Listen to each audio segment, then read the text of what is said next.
First you need to download this title animations pack, and you can download this pack under the description. Inside this pack you will get 10 MOGRT files. Now let's see how to use them inside the Premiere Pro. First open the Essential Graphics 10. Inside the Essential Graphics panel click here, then click on Manage Additional Folders. Now in the Title Animations folder. Then in the Able Local. Select all the Title Animations folder. Here you can see the preview of these titles.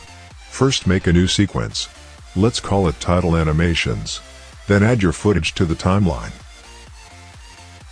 Now select the title, then just drag and drop it to the timeline. To change the title text, select this title, then click on Edit.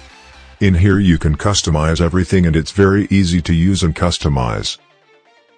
If you enjoy this title pack, please give a thumbs up and don't forget to subscribe. I'll see you in the next one. Have a good day.